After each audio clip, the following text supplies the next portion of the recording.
नमस्ते। आज हम बात कर रहे हैं बर्ड फ्लू की। एक ऐसा खतरनाक प्रकोप जो पूरी दुनिया में तेजी से फैल रहा है और इसका असर हम सब पर पड़ सकता है। तो चलिए समझते हैं कि ये मामला आखिर कितना गंभीर है। 1,90,000। ये सिर्फ एक नंबर नहीं है। सोचिए, ये इस ग्लोबल क्राइसिस की बस एक छोटी सी झलक है। और ये चौंकाने वाला आंकड़ा आ रहा है जापान से।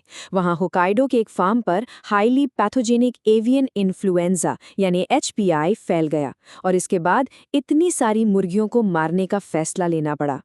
तो सवाल ये है कि जापान में आखिर ऐसा हो क्या रहा है जो पूरी दुनिया के लिए एक चिंता का सबब बन गया है। चलिए, इस प्रकोप को थोड़ा और करीब से देखते हैं। मामला होक्काइडो के अबिरा शहर के एक पोल्ट्री फार्म का है। और देखिए, ये कोई अकेली घटना नहीं है। ये इस सीजन का 21वां प्रकोप है और इससे ठीक पहले इवाते में भी 5.5 लाख से ज्यादा मुर्गियों को इसी वजह से मारना पड़ा था। मतलब आप समझ सकते हैं कि हालात कितनी तेजी से बिगड़ रहे हैं। लेकिन एक मिनट, जब हम ये कहते हैं बर्ड फ्लू तो इसका असल में मतलब क्या होता है? ये वायरस आखिर इतना खतरनाक क्यों है कि लाखों पक्षियों को मारना पड़ रहा है? इसका जवाब है HPI, मतलब हाईली पैथोजेनिक एवियन इन्फ्लुएंजा। अब ये हाईली पैथोजेनिक का सीधा सा मतलब है बेहद खतरनाक। ये वायरस सिर्फ गंभीर बीमारी ही नहीं फैलाता, बल्कि पोल्ट्री में बहुत तेजी से मौत का कारण भी बनता है। और इसकी फैलने की रफ्तार वो तो बहुत ही ज्यादा है। और बस यही वजह है कि इसे रोकने के लिए इतने बड़े कठोर कदम उठाने पड़ते हैं। और एक और बात, बर्ड फ्लू कोई एक अकेला वायरस नहीं है। इसके कई अलग अलग रूप हैं जिन्हें हम स्ट्रेन्स कहते हैं। आपने H5N1 का नाम तो बहुत सुना होगा, है ना? लेकिन इसके अलावा H5N8 और H7N9 जैसे दूसरे स्ट्रेन्स भी हैं।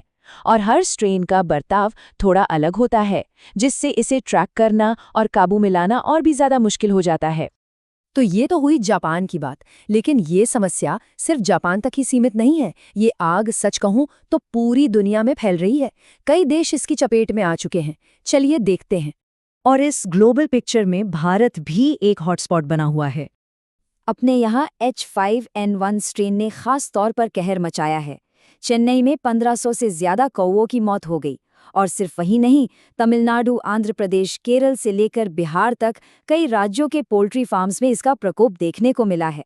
चलिए अब हजारों मील दूर चलते हैं, अमेरिका। वहां भी ये प्रकोप एक नए और बहुत ही चिंताजनक मोड़ पर पहुंच गया है। अमेरिका में भी पोल्ट्री इंडस्ट्री पर इसका बहुत बुरा असर पड़ा है।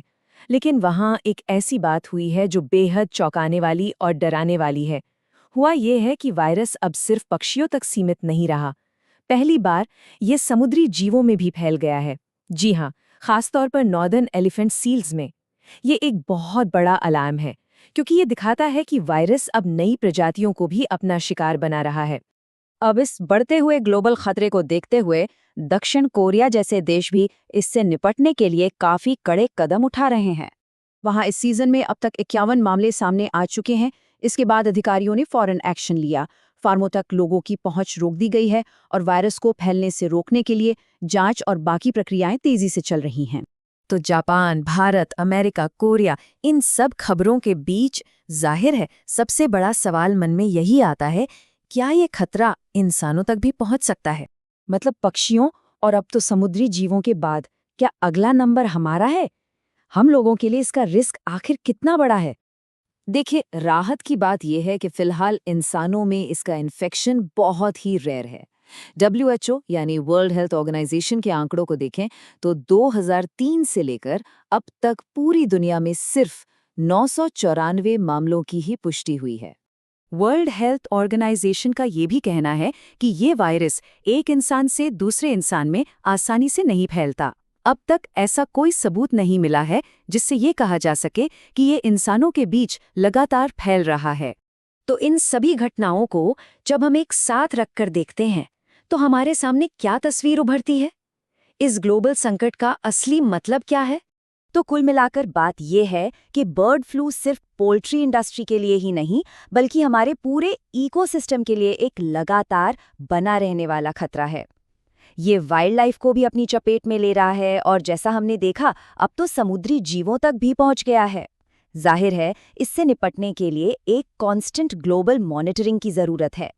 तो अब जब ये प्रकोप लगभग हर महाद्वीप में फैल चुका है, तो सबसे बड़ा सवाल यही है कि आने वाले वक्त में हम अपनी फूड सप्लाई और अपनी सेहत की रक्षा कैसे करेंगे।